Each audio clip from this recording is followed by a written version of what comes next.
Somewhere beyond this ridge is the enemy. His strength has been sapped by steady aerial strikes.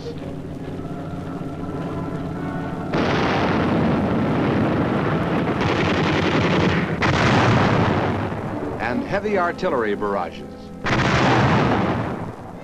But he is still a long way from being defeated. He still has his will to fight. How can we weaken that will? How can we defeat him? By physical force? Yes, that's the most effective way. But there's still another force applied in combat that we generally don't think of as a weapon of war. That weapon is words. Yes, in a situation like this, words are weapons. Now that the enemy has had a strong dose of our military power, the impact of words may provide the final persuasion. Words that go something like this. Soldiers of North Korea, you are surrounded. Your comrades are dying. You will die next. There is just one hope. Leave your positions tonight. This is psychological warfare, or at least it's one phase. As a weapon of war, psychological warfare is no novelty. It is as old as war itself. But the use of this force as an integral part of combat has now taken on new forms. And it works in many different ways. The printed word and the spoken word both hammer away at a single objective: defeat the enemy. On 25 June 1950, the enemy, his morale at its peak, had few weak spots that could be attacked psychologically. Still, within 48 hours of the outbreak of fighting in Korea, the UN began waging its Psy-War battle in support of our military objectives.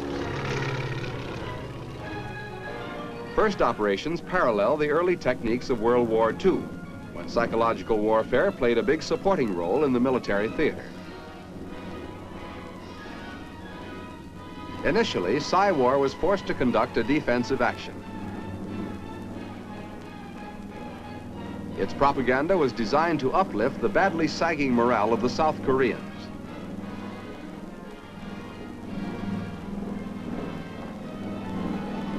Then, as our military effort shifted from defensive to offensive, so did Psy-War.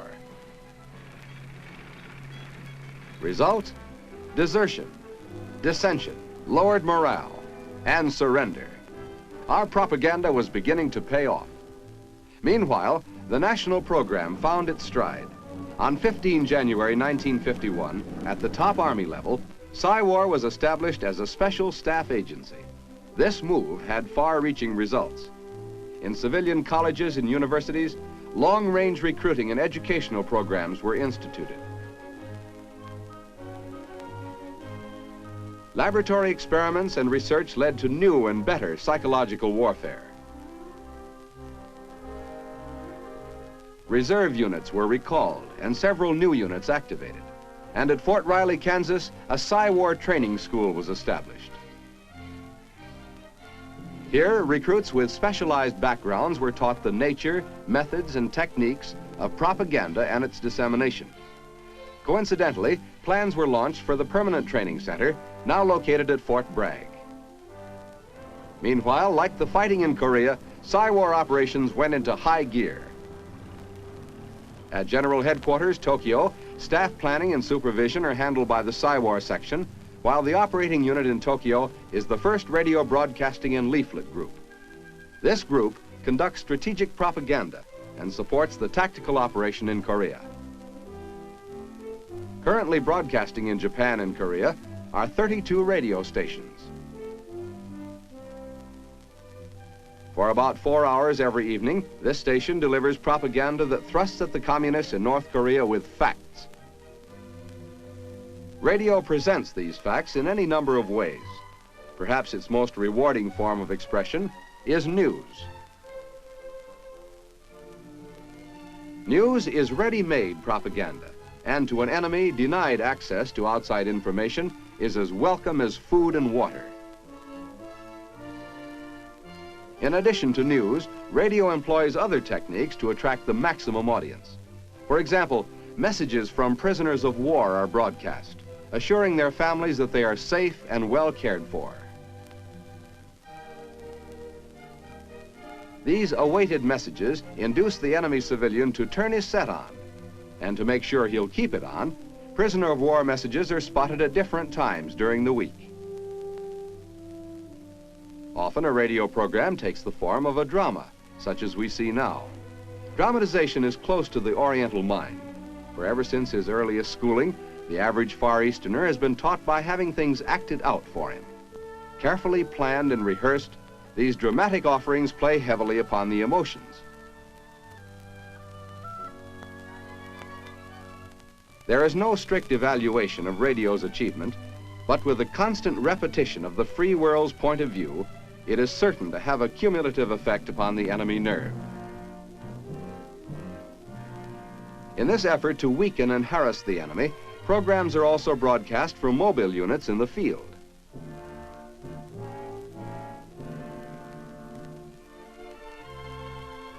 Completely self-sustaining, they perform in numerous ways, as a relay station for larger networks, as a stopgap to fill a temporary void, or to lend direct support to the tactical operation.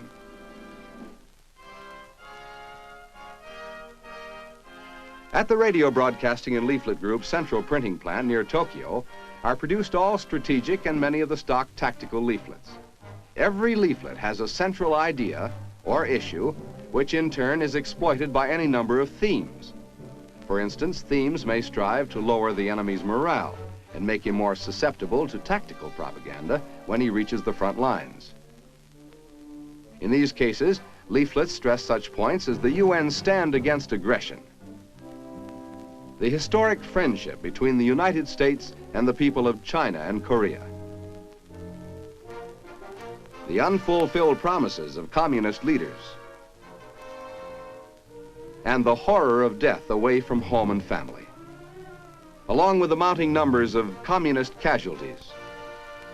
Leaflets also stress the humane treatment of prisoners of war.